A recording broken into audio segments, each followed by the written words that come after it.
Hi, and welcome to the Class of 2022 University Counseling Parent Meeting. I'm so pleased that you're able to join us today.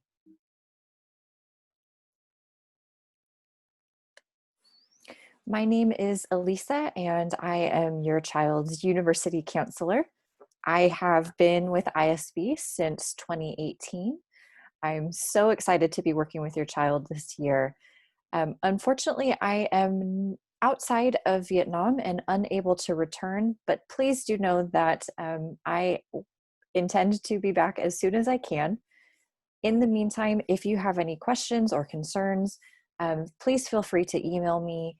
Your child is also able to make an appointment with me through maialearning, which we'll talk about today.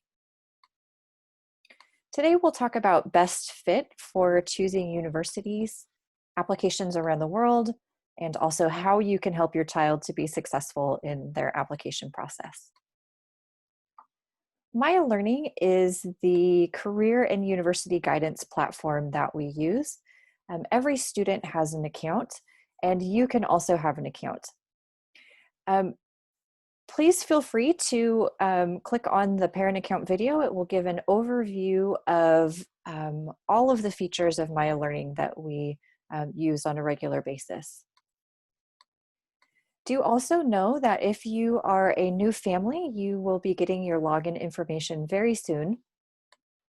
If you have any problems with your email or if the account is not working, please contact me and I can sort that out for you. Otherwise, it's pretty self-explanatory. So the university counseling class structure. At ISV, we offered university counseling classes to students from grades 10, 11, and 12. The main themes of grades 10 are who am I? This is where the students really dig in and find out about their personality types. They do a lot of assessments and a lot of projects. Next, they channel that information into the career portion. So they really explore what they want to do. They do other assessments, they have other projects. And of course, by the time they get to grade 11, they already know a little bit about what they want to do, although it's entirely possible to change that if they need to. So the main focus in grade 11 is going to be, where do they want to go? So what country do they want to go to? What type of university do they want to go to? The entire year, we're going to be exploring these themes. And then, of course, in grade 12, it's all about applications. So we really focus in on that. In grade 10, students are offered a university counseling class once per week for 1 hour, and that is during one semester. Whereas in grade 11 and 12, it's offered once per week for 1 hour for both semesters, since they have much more to do in grades 11 and 12. All right, let's look a little bit closer at grade 11 and their application exploration. One of the main things that they will be doing is attending university fairs. Of course, this year is going to be quite different than the past because students are not able to be in big crowds, and universities are not able to come to Vietnam. So we're going to be relying a lot more on virtual fairs and virtual visits this year. Today, we have the International University Fair that you've all been invited to, and that is happening with 200 universities from over 20 countries. This is just a snippet of the universities that are attending, but you'll find that there are universities from Japan, Hong Kong, the US, England, Canada, and Scotland. Again, there's more than 20. This is just a sample of what you'll see, but I do hope you'll be able to attend. It's also important to know that while we provide a lot of guidance at school, it's important that you give your opinions and advice as well. To that end, students will be giving a student-led conference, and that will be in May or June. And at that conference, they're going to finalize their country and other main priorities. So you'll have a chance to give a lot of input about their priorities, where they want to go, and other things that you think is important for where they end up after grade 12. Of course, grade 12 is all about university applications. We will also be doing a student-led conference number 2. And in this conference, students will give an overview of every university on their shortlist. They will be talking about why they want to attend there, their chances of acceptance, how they compare to the students who are already attending, as well as the costs. That will be in October 2021, in about 1 year from now. So that's something to look forward to. So this is important to think about when we think about students who transfer to another university. 1%, 5%, 25%, or 33%, what do we think that number might be?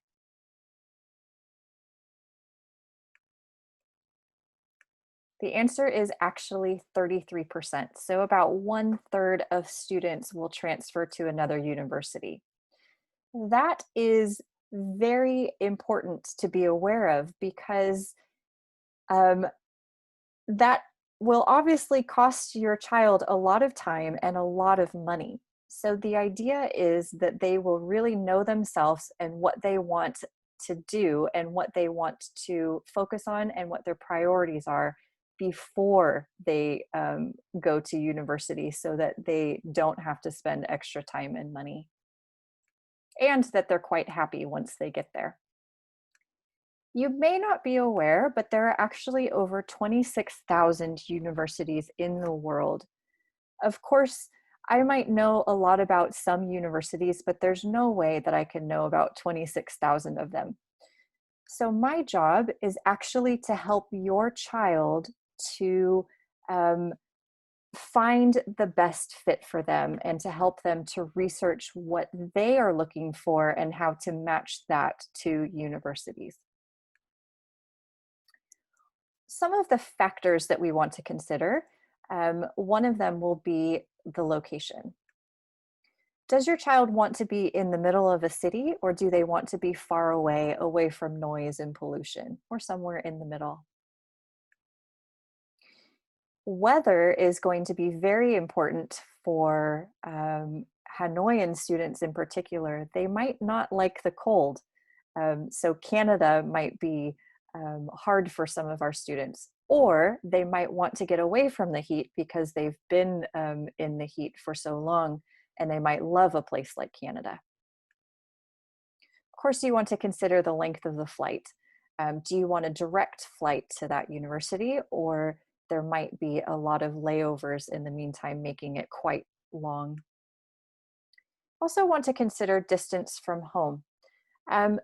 Our class of 2020 applied to many different countries, and actually in the end, a lot of them ended up staying in Vietnam because of COVID. So that's something that you're going to want to consider, especially in these coming years. Another factor to consider is population. We think about the size of a school. Small is considered less than 5,000 students.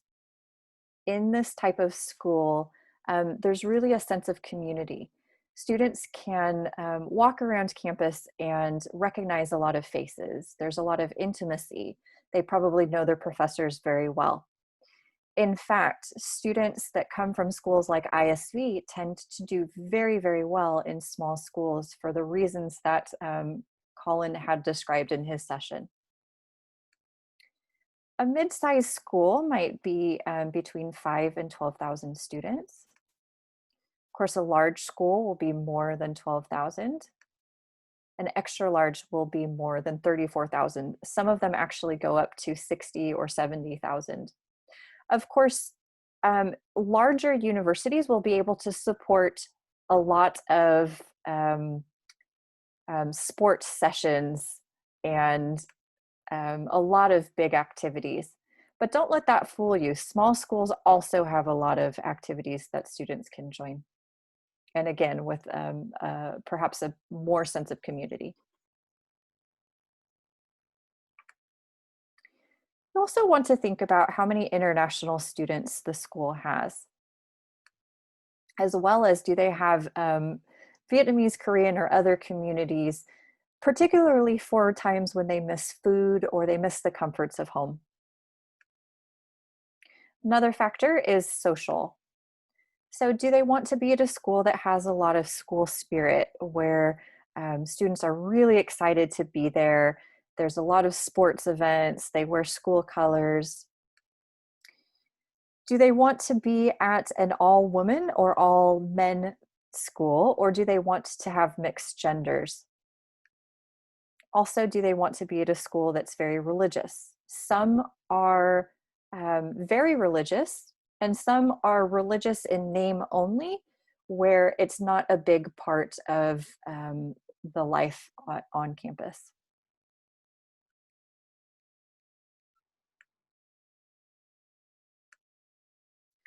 Also, thinking about academic fit. There are different types of universities. So some are research institutions. These tend to be the very large public universities, and they're really focused on research more than teaching. In these types of schools, often the professors are not the professors who are writing these papers. They're often led by teaching assistants. So the students might not have a lot of interaction with the professors. Liberal arts colleges, on the other hand, tend to focus more on the education. Liberal arts students learn a wide variety of subjects. It's quite similar to the IB, in fact. And employers really value students that come from liberal arts colleges because they have a lot of skills that other students might not have. STEM-focused schools, of course, focus on the sciences and engineering. So students who want to study engineering might be a good fit for STEM. Of course, there's the arts. So students who want to study arts or music or theater have a really good fit with those types of universities. Two other factors to consider are, does your child have what it takes to be accepted? Some universities are quite difficult to get into. Do they have the grades? If they do have the grades, are they going to be successful once they're there? Some students focus on getting into the most highly ranked university, but actually once they're there, they find that they're not able to cope and they have to drop out. Of course, that's not our students. Our students are wonderful, particularly after being in the IB. But this is a common thing that happens with international students, as you can imagine. Finances are very important. When you think about the total price of the school, you're going to want to think about the tuition plus housing and food, but you're also going to want to think about the cost of flights, the cost of textbooks, the cost of insurance, health insurance, the cost of going to movies and spending time with friends. There are two main types of scholarships. Merit scholarships are based on the student's academic performance. Need-based scholarships are based on the family's need, and that's demonstrated through paperwork and other forms that are filled out. You also want to consider if you want your child to get a part-time job to help pay. Most countries allow students to work for 20 hours per week, so that is a great way to help them support their tuition fees. Also want to think about the country. There are actually two main types of countries. One that's focused on the heart, that looks at the student's personality and it looks at them very holistically. And that tends to be North American universities. Versus the head, that's where universities are looking at them to see if they have what it takes to be successful in a course. Are they academically prepared? And that, of course, is the rest of the world.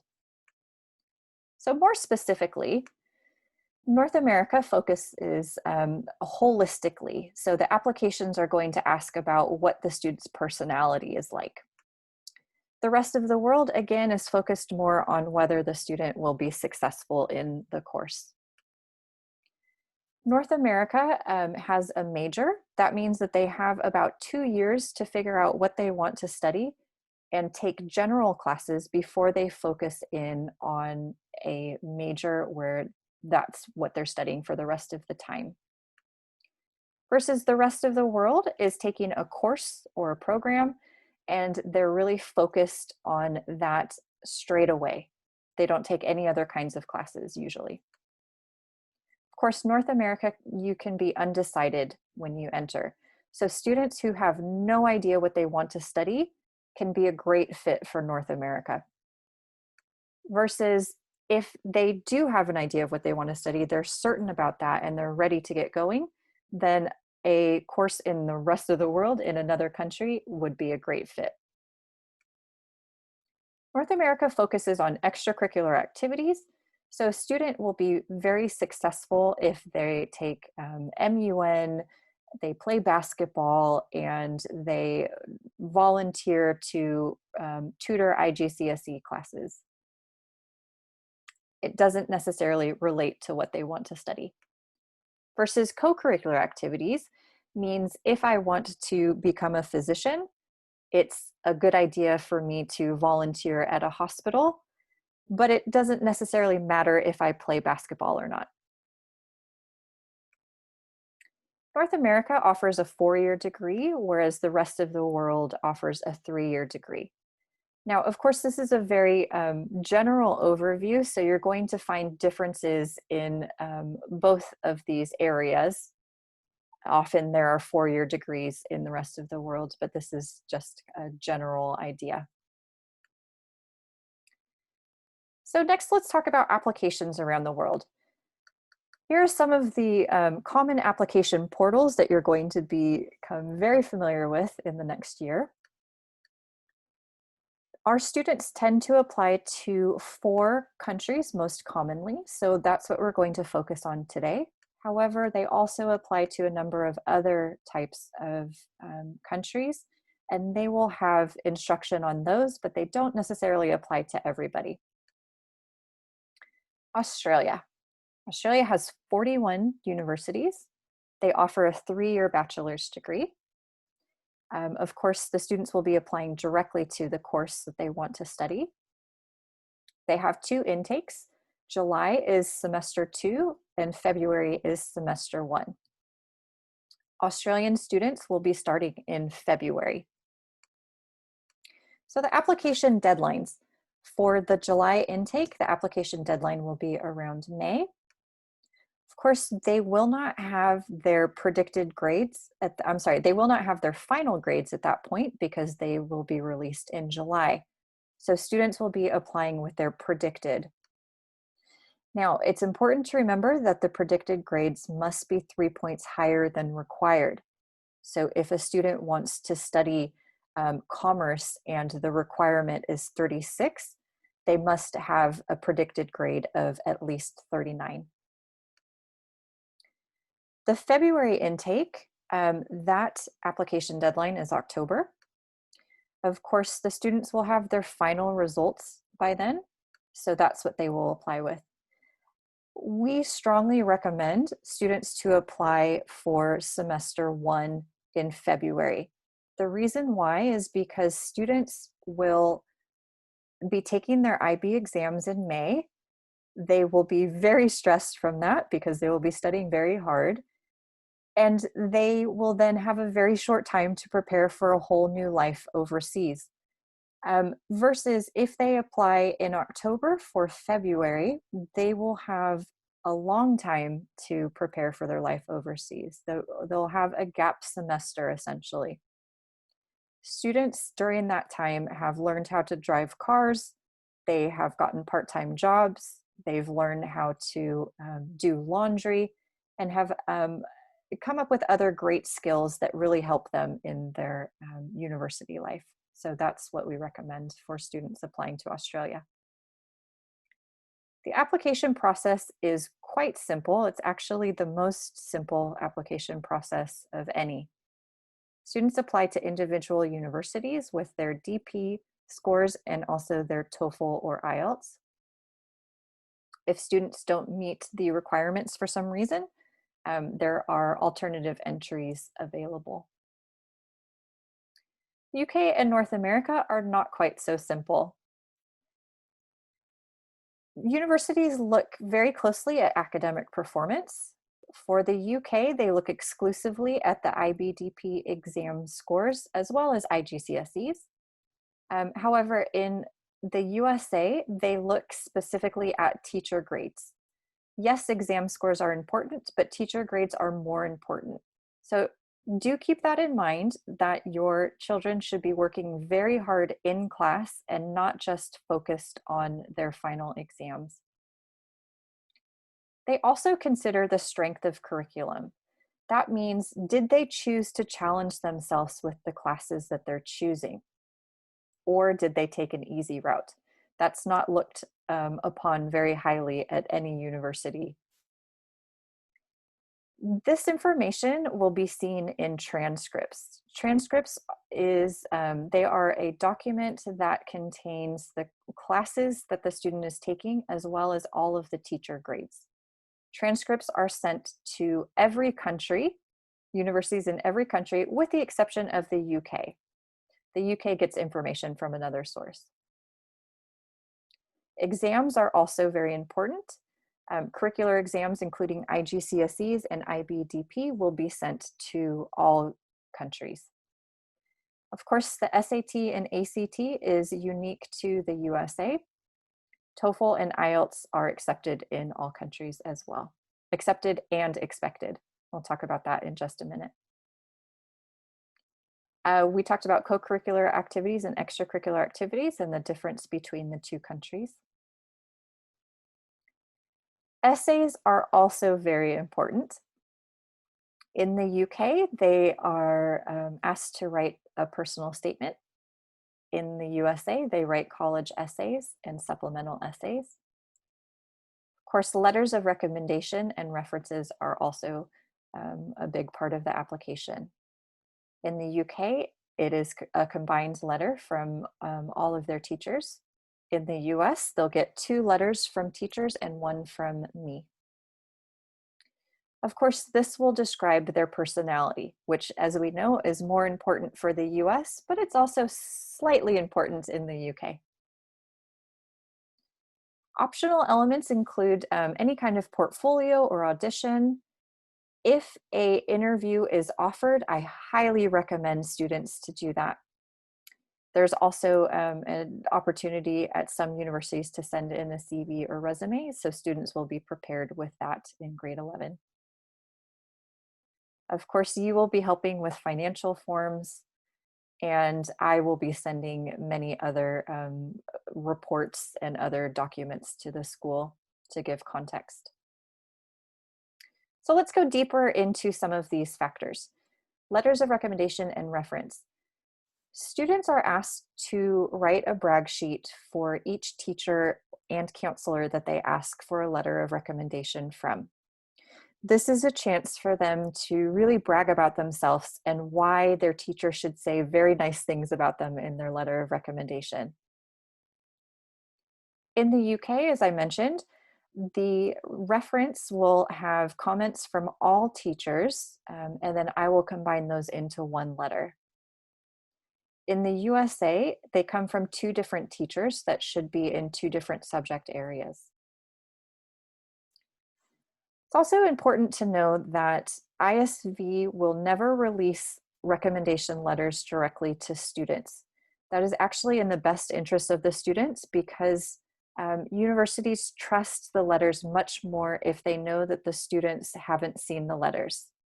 However, you can feel confident and comfortable knowing that I will look very carefully at each letter that's written to make sure that it meets my standards.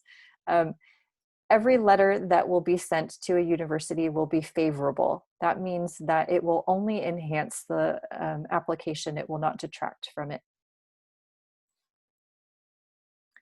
College essays. This is unique to the USA. College essay is a narrative essay that really tells the student's story. It shows their personality, their values, their growth.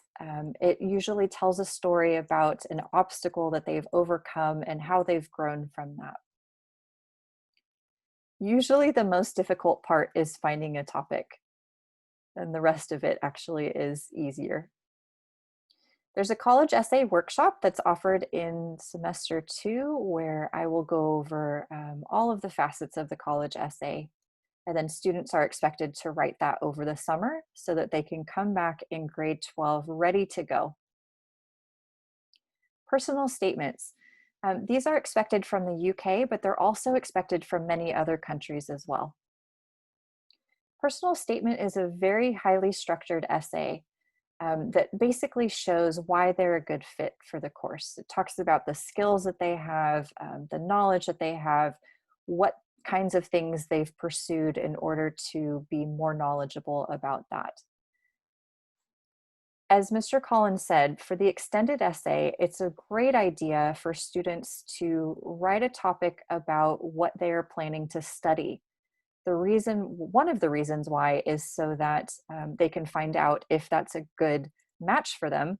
But another reason is so that they can talk about it in their personal statement. Students will have support from a subject teacher so that the subject teacher can go very into depth about that particular subject, much more than I can. Personal statement workshop will be offered one afternoon in the spring, and then the students will write their personal statement over the summer as well. Standardized exams. Now, it's important to know that I will be offering a standardized exam workshop for parents to get to know the exams offered in the USA. That will be coming up quite soon, but I will give a quick overview today. It's important to know that COVID-19 means that students did not have the ability to take tests in the same way that their other former students have had.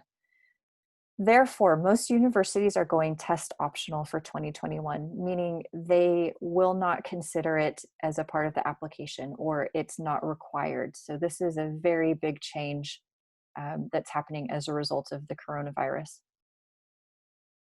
Normally, under normal circumstances, the SAT or ACT is required for most USA university applications or scholarships. However, it's to be determined what will happen next year, whether the universities will be test optional or not. The trend is likely going to be test optional because most likely they will not have access to exams in the same way, as well as universities are finding out that maybe that exam is not as important to the application as they used to think it was. So my prediction is that fewer and fewer universities will need it for your children. However, under normal circumstances, both exams are equally accepted. For the SAT, it's offered 5 times per year. It's important to register early, otherwise they may need to travel to Saigon for the exam. And the results are given in 2 to 3 weeks. The ACT is offered on a computer, so it's a ACT computer-based test. That's offered 8 times per year. It's quite easy to find a slot in Hanoi, and results are given in 2 business days. So you can see that the ACT offers a lot of advantages over the SAT. It's also interesting to note that while the SAT is much more popular in Vietnam, the ACT is actually much more popular for American students. English proficiency exams are required for all countries. All students who don't have a passport from any of these countries are highly recommended to take the exam. Every year, students are required to send it to at least one university. So there might be exceptions where universities don't require it, but it will severely limit the universities that they can apply to if they don't have it. So for those reasons, I say, yes, it's recommended, but actually I personally think it should be required. IELTS or TOEFL are accepted in most countries, so you can feel confident telling your child to take whichever exam they prefer, with the exception of IELTS is more helpful for UK and Canada visas. The exams are offered several times each month, so it's not, you don't have to worry about it filling up in the same way as an SAT. Let's look at the recommended exam schedule. Of course, last year in grade 10, students were taking IGCSEs, and that was their main focus. From then on, their focus was the IELTS or TOEFL. Here we are in grade 11, and you'll note that the first IELTS or TOEFL should be finished by the end of semester 1. The reason being is that your children's DP subjects will only become progressively more difficult. Right now, it's relatively light, so this is a great time to get this done and out of the way so that they can really start focusing more on their DP subjects. Of course, as you can see, they should also be focusing on SAT or ACT, at least somewhat, if they're interested in the USA. Again, depending on the trends of the coronavirus. The first SAT and ACT is offered in March or April under normal circumstances. The SAT-2 is an exam that is required by a few universities. It used to be required by many more, but many have dropped that requirement.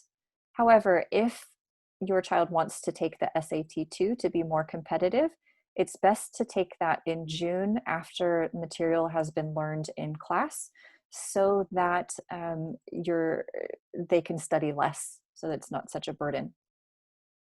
Of course, over the summer, they should still be looking at SAT or ACT, so that if they need to, they can retake the exam in August or September if necessary.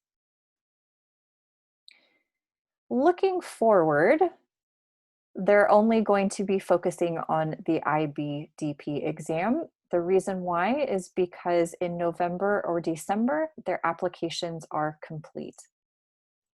So we can say that they can relax because applications are finished, but actually that's not quite true, because then they have the most important exams that they will take of their career up to this point, and that is, of course, the IB diploma exams. So let's get more specific about some application milestones, specifically for the Northern Hemisphere. As you can guess, Southern Hemisphere universities have different application deadlines, and other countries around the world also have a variety of deadlines, but these are kind of the big 4 countries that I described. So for the UK, if a student wants to apply to Oxford or Cambridge, the deadline is September 5th if the student wants to interview in Singapore. If the student wants to interview in the UK, then it would be the same deadline as the UK medical, dental, or veterinary, which is October 1st. Early action, early decision for the USA is October 15th. The internal deadline for all other applications is November 15th. Supporting documentation, including transcripts and other things, are going to be sent before the winter holiday. And then offers are made by the end of March. Students then have a month to decide, but they must let universities know by May 1st whether they're going to attend that university or not. So when we think about how many universities I've gotten students into, you may or may not be surprised to note that the number is actually 0.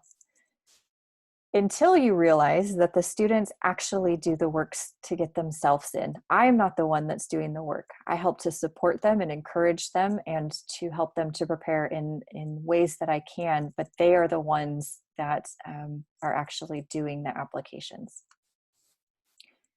So with that in mind, selectivity means how difficult it is to get into university. Essentially, it means how many students applied divided by how many students were accepted. So more selective universities have an admission rate of under 20. Some universities have an admission rate of less than 6, which is very small. Generally speaking, the higher the ranking, the more selective the university. Basically, because it's more famous, the more people know about it, the more they're going to apply. Also important to remember that the more selective and famous the university, the more expensive the university. The more famous universities are much less likely to offer any kind of scholarship because they don't need to attract students. They already have more students applying than they need to. Therefore, you might think about it this way. If your priority is a famous or very selective university and finances, it doesn't actually work together. You might have to choose which one is more important to you and your family. I often hear this, that students are going to Harvard or Oxford or MIT, and I say that's great. My job is to help you to polish your application and launch you as high as you can possibly go. However, I would be a terrible counselor if I didn't make sure that you have a backup plan. So the university shortlist is a very balanced kind of backup plan to make sure that they have a parachute. Students are limited to 10 applications. The average number of applications a student applies to is 6. And here's their balanced list. So let's start with possible target. Students are in the middle of the applicant pool. They have about a 50% chance of acceptance. Students should be applying to about 2 to 3 possible or target schools. Reach means that they are at the bottom of the applicant pool.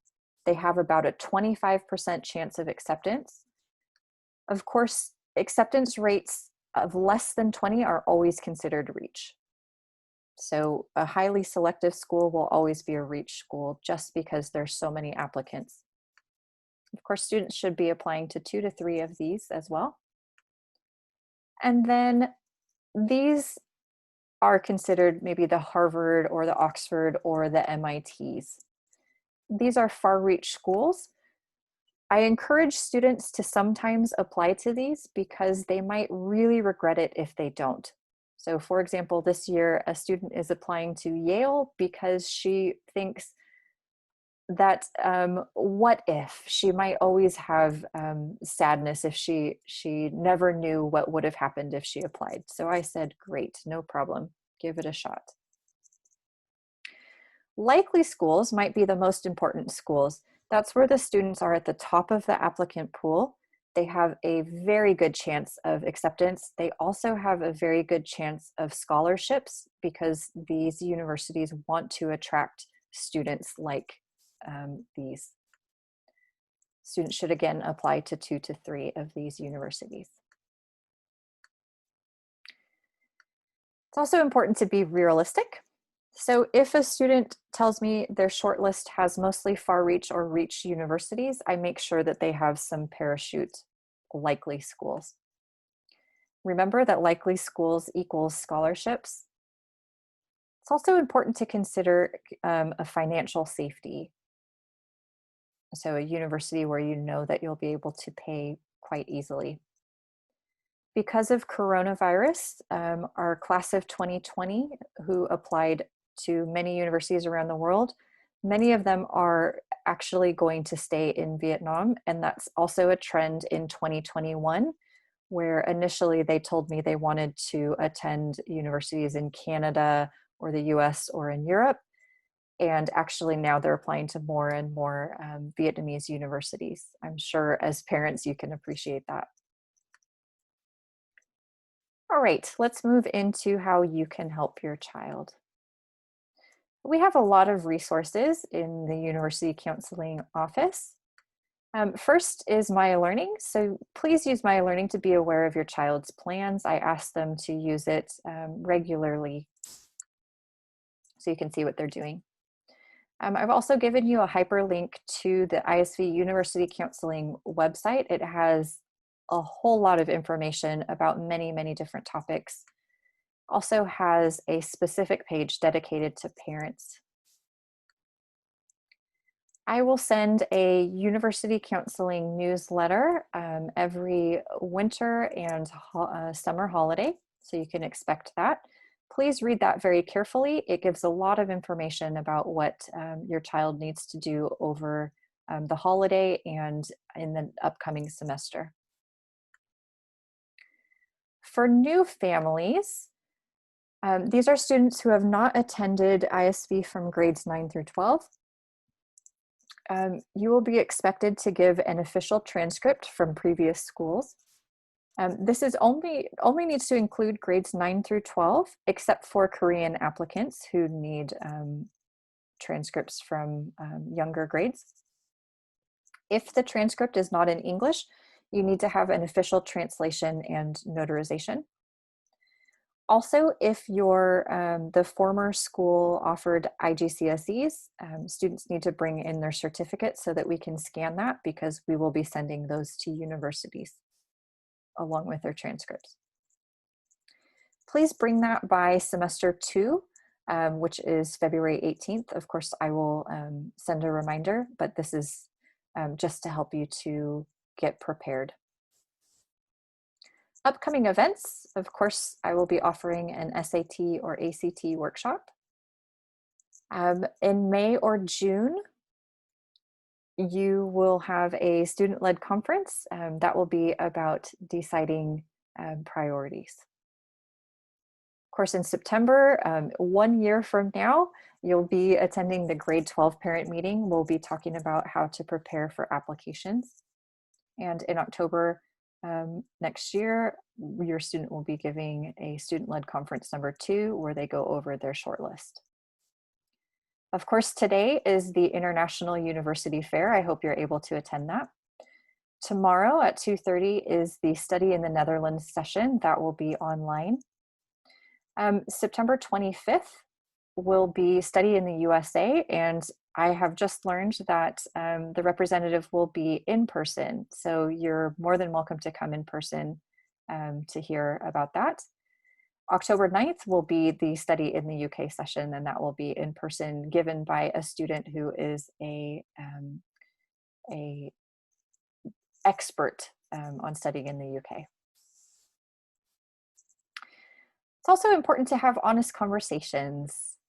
I will be giving an activity for your children to complete in the spring semester, where they will be asked to talk to you about priorities. So some things to think about now are, what can you realistically afford every year?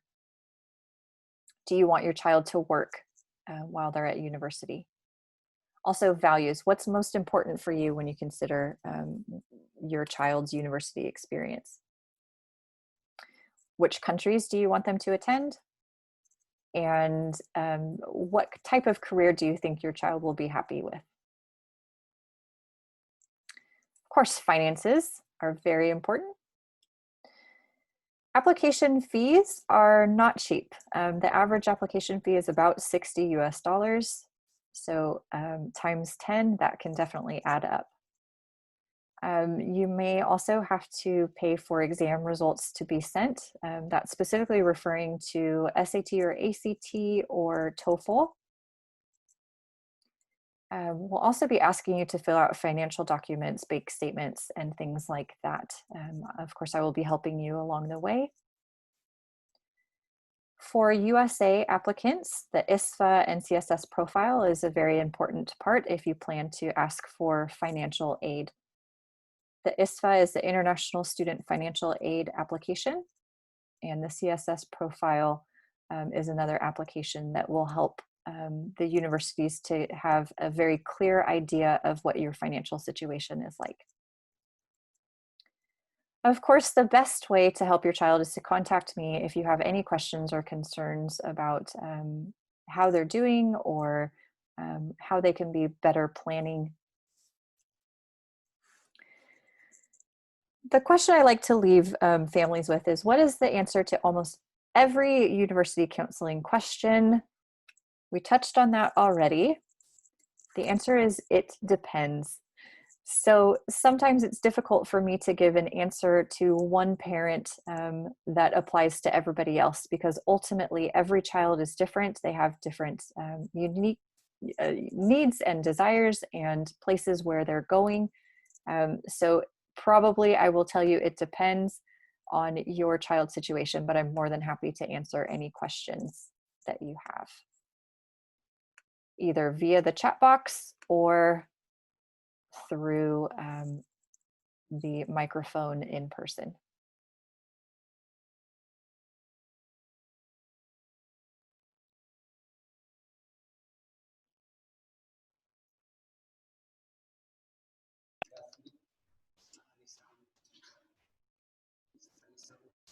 So one question is, do you think which one is better? So the SAT or ACT for US students? Which one do you think is better with our kids at ISV? Any advice? Which criteria should we consider when our kids choose to take SAT or ACT? Well, my first piece of advice is please come to the SAT or ACT workshop, because I'm going to go a lot more into depth. There are benefits or drawbacks for both. Generally speaking, the SAT tends to be more math heavy. If your child is great with math, then that's a great test to take. If your child is stronger in humanities type subjects and English, then the ACT tends to be better. ACT also offers a science section. However, it doesn't necessarily focus on science. It actually asks whether students are good at reading. So it gives another way for students to prove that they are good with English and humanities types of questions. So again, that depends on your child, but I do encourage you to come to the SAT and ACT workshop.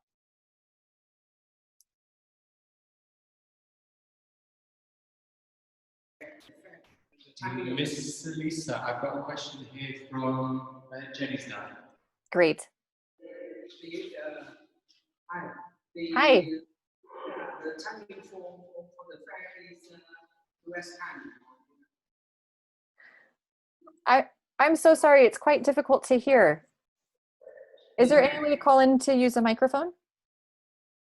The fair. Yes. The timing you put on the fair, like yes. Is US timing or No, it's Vietnamese time. So 6 to 8 p.m. Yes, I hope you'll be able to come. Website link on how we could attend that fair? I have sent an email to parents, and I've also sent a lot of information to students. So one way would be I can resend you the email. Yeah, please, because I think that would benefit Jimmy rather than Jenny. Ah, that's a great idea. Perfect. I think Miss Alicia, we can get maybe Ms. Chodas to resend to grade 11 parents that evening. I've got another question here, Ms. Alicia, from the floor. Great. Since Alexa, from what you understand, it's very clear. Great. Yeah. I wonder whether this presentation or information has been presented to the student. The students have, oh, I'm sorry, go ahead. Yeah, I understand that they have 1 hour a week. Yes. Or possibly they have this kind of information. Yes. So you have the students have the benefit of having 1 hour per week every week. So this information is spread out over the school year. They have learned probably about 30% of it so far. The parents, I've had to condense it. So you guys have kind of the whole overview of grade 11 in 1 hour. Thank you. Yes, thank you. The most important thing I think at the moment, because I'm also in the sessions here in school, is students are starting to look with representatives from different countries to start getting an idea of the type of institution, country, course that they're looking for. So what you see is a condensed version of what they have over the whole process. That's guided by Lisa.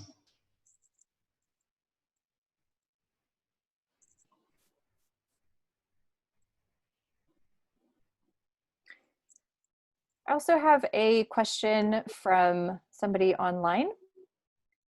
So the question is, I just have an idea about CAS activities for your children. Is it possible that ISV introduce some international entities, organizations for internships or extra voluntary activities, such as to be a translator at an international hospital or NGO?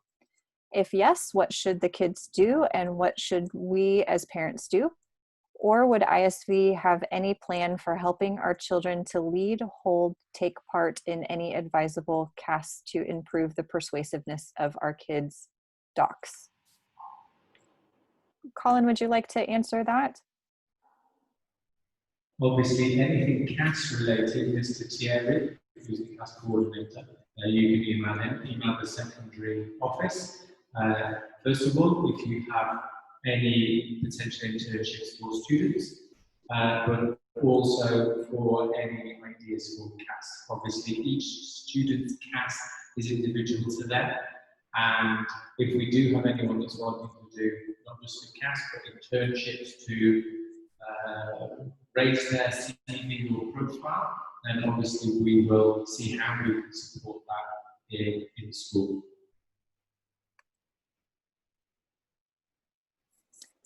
Okay, the next question is, can ISV counseling support directly, individually, or if you have any private talk meeting or one-to-one meeting with each student to advise specifically to him, her, for his/her study plan? And the answer is yes. I have slots available. I have many periods free during the week where students can sign up on maialearning. If parents would like to meet with me during that time, then I ask them to sign up through their child so that they can then meet with me as well.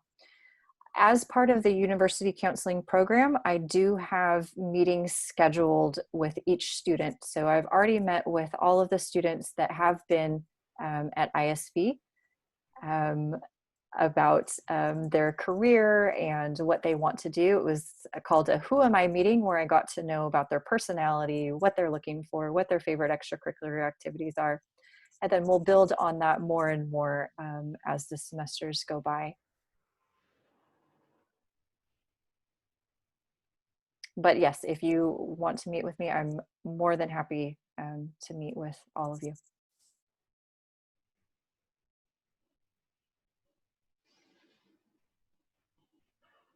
We have finished with questions here on the floor. Are there any more online questions, Ms. Elisa?